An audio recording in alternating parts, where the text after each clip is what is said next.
All of these points tell us spring is on its way or already here. And the great news with all of that is,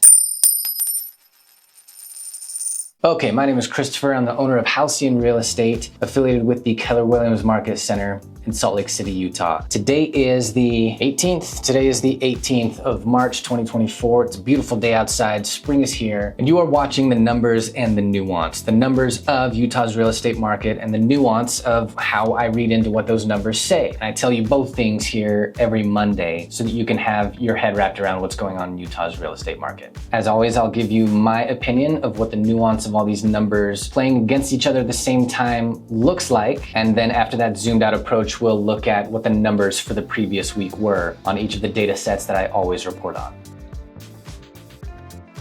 Our average days on market in Utah, the amount of time that homes are sitting on the market before they accept an offer and go under contract, is coming down. It seems to have leveled out and headed on its way down. At the same time, the difference between the price at which homes are listed and the price at which homes are actually sold continues to it's been trending a little bit closer to no difference, where it's been in favor of the buyers for well over a year. And the number of homes sold every week looks to be traveling up. All of these points tell us spring is on its way or already here. And the great news with all of that is, heading into spring through the fourth quarter of last year and even for the first couple of months of this year, our inventory was just consistently going down, down, and that spelled a lot of heavy price increases for homes come spring with the typical rush of buyers that comes with spring. But our inventory has leveled out, and even across the last month has been at or above the trend line that was heading down that we've been looking at since Q4 of last year. And that's great news because every inch up that our inventory travels is another inch of leverage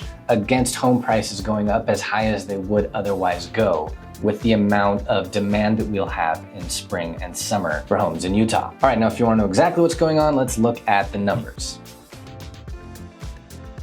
Our inventory now sits at 7,189. That's up another little bit, trending down over the entirety of this graph, as you can see, but we've leveled out across the last several weeks. You can see the last 3 or 4 data points above that trend line. Our average days on market last week was 56. That was down from the previous week. Looks like it's trending up, but also looking to be leveling out. And with the last 3 data points below the trend line, we do expect this to start trending down with spring. Our average list price the prior week came to $606,048, which is down from the previous week. That's nice. Trending moderately down still, but we do expect this to come up a bit with spring as well. Our average sold price last week was $599,348, so it dipped again just below the 600K mark. And this makes the difference between our average list and average sold price for the prior week come to $6,700, which is up closer to no difference than it was the previous week. Trending moderately up, it's looking like. You can see this trend line going moderately down. If we look at halfway to the last third of this graph, we see one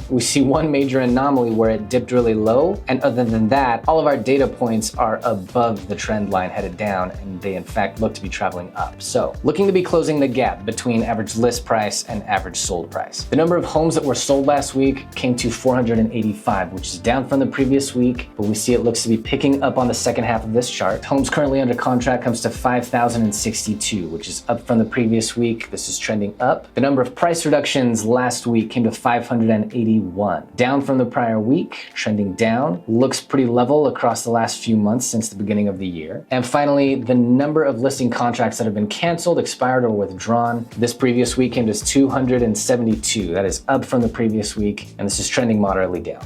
That's it for this week. If you have any questions about those numbers or my interpretation of them or what we expect with spring, hit me in the comments. I'd love to respond. If you or anybody you know is looking to move here in Utah in the coming months, I hope you're comfortable reaching out to me because I'll be more than happy to work with you. You know I know this market like I know my own reflection in the mirror. You can ask me all your questions. I'll be fully transparent with the market and with everything that you'll want to know about real estate. Let me know. I'd be happy to be on your team. And finally, as always, if you want to stay educated and updated on what Utah's housing market looks like, there's not going to be a better way than to hit that subscribe button and stay updated with me every Monday. Thanks for watching this one, guys. I'll see you next time.